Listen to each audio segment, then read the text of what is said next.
Hello everyone, welcome back to my channel, welcome to a new vlog. আজকের ভ্লগটা হতে চলেছে সব থেকে ছোটো ভ্লগ এই রাজস্থান ট্রিপের।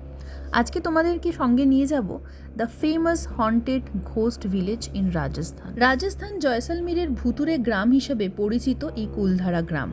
গত প্রায় ৩০০ বছর ধরে জনশূন্য অবস্থায় পড়ে আছে এই গ্রাম। লোকমুখে শোনা যায় একটা সময় পালিবাল ব্রাহ্মণদের বাস ছিল ওই গ্রামে।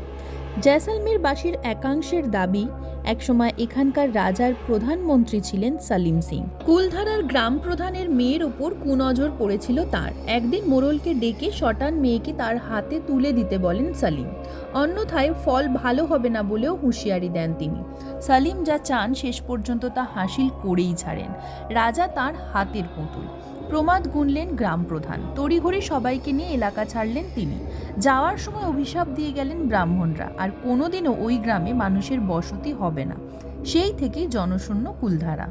এখনও এই কুলধারা গ্রাম এভাবেই পড়ে আছে, ভাঙা চোরা দেওয়াল। যেহেতু এখন পর্যটন শিল্পের অনেকটাই বিস্তার ঘটেছে, তাই দেখলাম কুলধারা গ্রামের একটা মিনিয়েচার বানিয়ে সেখানে রাখা আছে, যেখানে অনেকে ছবি তুলছে। তবে এখন ভিডিওতে যে দেওয়ালগুলো তোমরা দেখছো, এটা কিন্তু একদম অরিজিনাল। তবে এই গ্রাম জনবসতি শূন্য হয়ে যাওয়ার আর একটা গল্প আছে। অনেকে আবার সালিম ও গ্রাম প্রধানের মেয়ের কাহিনীতে প্রেমের অনুষঙ্গ খুঁজে পেয়েছেন। তাদের দাবি মোড়লের মেয়ের প্রেমে পড়েন সালিম। তাকে বিয়ে করতে চেয়েছিলেন তিনি, কিন্তু সেই সম্পর্ক মেনে নিতে পারেননি গ্রামবাসীরা। তাই এলাকা ছাড়ার আগে পরিবারের সম্মান রক্ষায় ওই মেয়েটিকে খুন করেন তারা। অনেকে বলেন সেই থেকে ওই মেয়েটির অতৃপ্ত আত্মা নাকি এই গ্রামে ঘুরে বেড়ায়। আমরাও চলে গেছিলাম দেখতে কি আছে সেই গ্রামে। প্রচুর ভাঙা দেওয়াল, যা দেখলে বোঝা যায় এখানে একসময় জনবসতি ছিল। অনেক বড় এলাকা জুড়ে রয়েছে এই ভগ্ন গ্রাম। তবে প্রচুর লোকের ভিড় থাকায় কোনো অদ্ভুত বা ভৌতিক অনুভূতি আমরা কিন্তু পাইনি। এই কুলধারা গ্রামে ঢোকার আগে একটা গেট আছে, সেখানে এন্ট্রি ফি দিতে হয়। মোটামুটি 50 টাকা বোধহয় নিয়েছিল 2 হুইলারে। আর এই যে রাস্তাটা, এটা বেশ অনেকটা রাস্তা, সেটা পেরিয়ে তোমাদের যেতে হবে গ্রামে, এবং এই রাস্তাটা 2 হুইলারের জন্য একদমই ভালো না।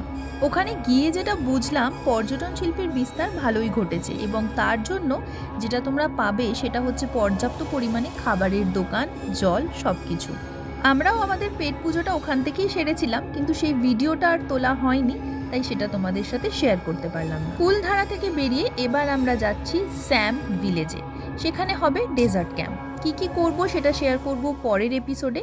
আপাতত এই ভিডিওটা যদি তোমাদের ভালো লাগে তাহলে লাইক করে দিও, শেয়ার করে দিও, সাবস্ক্রাইব করে দিও আমার চ্যানেলটা। আর আমাকে অবশ্যই জানিও এখনও অবধি রাজস্থান এপিসোডগুলো তোমাদের কেমন লাগছে। সামনে আছে অনেক এক্সাইটিং ভ্লগ, সঙ্গে থেকো। বাকি ভালো থেকো, সুস্থ থেকো, নিজের মনকে ভালো রেখো। Stay blessed, take care, keep travelling, keep watching.